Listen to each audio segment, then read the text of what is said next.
Mike, thank you very much for joining us. Let's talk about the weekend that was for your school and for your team. You swept AIC, winning 2-1 in the final game of that two-game weekend set.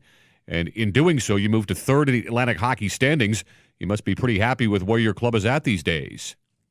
I am, Scott. We've been playing pretty consistent hockey. You know, when we turned the page on the new year, we were looking at January, and that was going to be, I thought, a telltale sign on where we were going to compete in the league, because we had 5 important series coming up. It started with RIT, and then we had Robert Morris. We had Mercyhurst at Mercyhurst, who was a top team in the league. You know, 2 with AIC, and we finish January on the road at Air Force. In those first 4 series, we've been able to, you know, go 5-1 and 2 in that series in those 8 games. So if, you know, we can play well again this weekend and pick up some points this weekend, we're certainly going to put ourselves in position in February to challenge for the league title. You know, Mike, one of the things that stands out to me in looking at your team and looking at your statistics and numbers is the fact that now you're 7-1 when it comes to one-goal hockey games this season.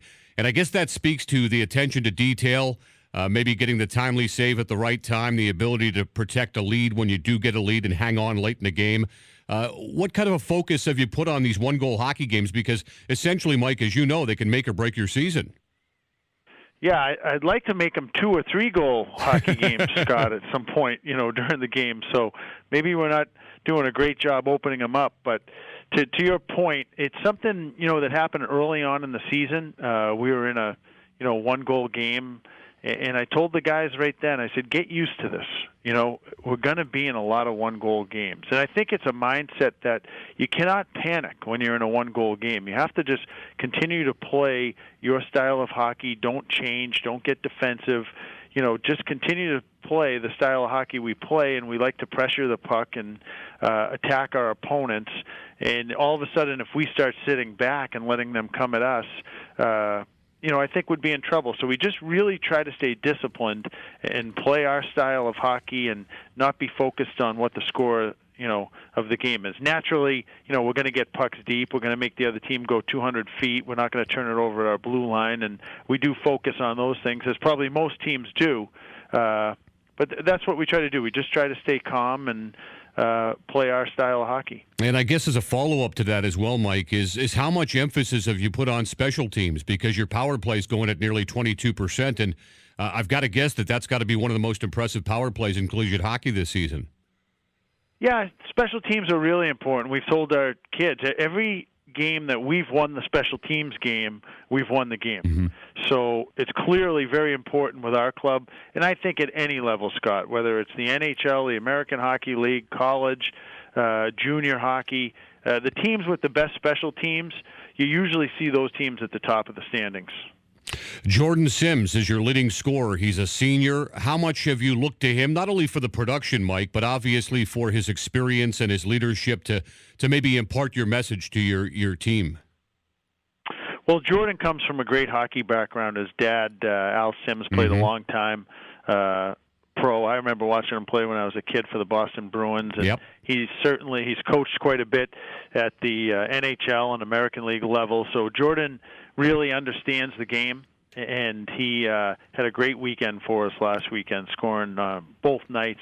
He's a veteran player. He leads by example. I can't say enough about him as a kid, and a key component to our program. UConn head coach Mike Cavanuagh is our guest here as the Scott Laughlin Show continues from Toronto NHL Network Radio, broadcasting all around and across North America here on SiriusXM. Mike, we know that you're moving to Hockey East next season. No doubt you're going to be excited about the move. The competition will only get stiffer, obviously, once you get to Hockey East. Give me a sense of what you're trying to achieve this season in stepping in there for the first year behind the bench there and try to really build this program up into a program that has a lot of credibility and a lot of respect, much like you had certainly at Boston College. Well, I think it's very important that we don't focus on Hockey East to this club, because it wouldn't be fair to Jordan Sims and the other seniors on the team. They're not going to get a chance to play in Hockey East. So that's why we've really made it our goal and our emphasis to compete for the Atlantic Hockey League title. I think it would be great. UConn's never won an Atlantic Hockey League title. I think it would be terrific for the university if we're able to win a championship this year. And that would, I think, also help us going into Hockey East, because next year we'll be, in the embryonic stages of Hockey East as far as Connecticut's concerned, and we're going to have to, like to continue playing the style of hockey we're playing, but we also have to understand from a scholarship standpoint that we'll be behind the eight ball a little bit next year. But I don't see any reason why we can't, within 2 to 3 years, be competing for championships in Hockey East. Mike, 18 seasons at BC and 4 national championships, and you had a chance to work with Jerry York, and you worked with Jerry, I guess, back at Bowling Green, too, in the early 1990s when you stepped into your role there. What's it been like to know Jerry for all those years, the all-time winningest collegiate head coach, of course, and in men's Division I collegiate hockey? What's it been like to have that relationship with Jerry, to be a co-worker with him, to be a friend of his and a confidant, that sort of thing? And what has he meant to your career? Well, Jerry gave me my start. Yeah, I was writing every college in the country, and Jerry answered my letter at the time. There was no internet or email or any of that back in the early 90s when I started. So Jerry brought me out to Bowling Green as a graduate assistant, and I went to Dartmouth from there. And when Jerry got the job at BC, he hired me at BC, and it was a great run we had. And a lot of people, forget when we get to BC. BC finished last in Hockey East. Lost the 8-9 game, in the playoffs that year. And I'm going to try to take those experiences I had with him at BC and bring those over to Connecticut. I think it's a very similar situation where we're starting from scratch next year in Hockey East.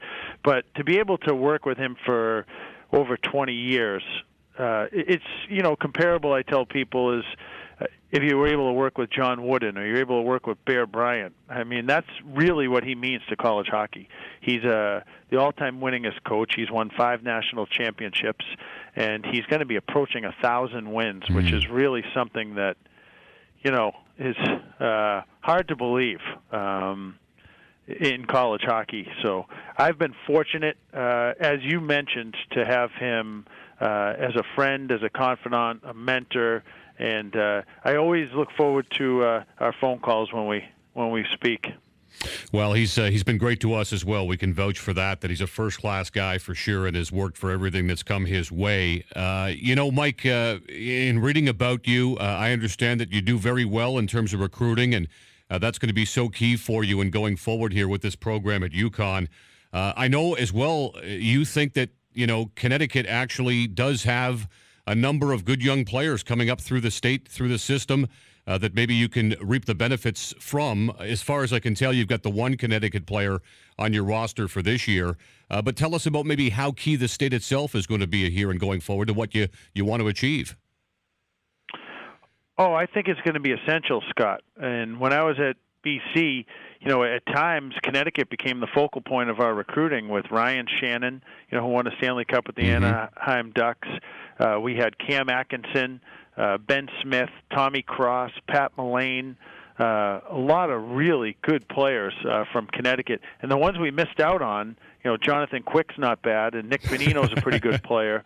Kevin Shattenkirk's a pretty good player as well. So there's a lot of good players in this state, and there have been, I think, for the last decade, and it's only getting better. So that was one of the really intriguing aspects for me when I took the job, was that I think it's important that you have a fertile recruiting base, local recruiting base, and we certainly have that here in Connecticut.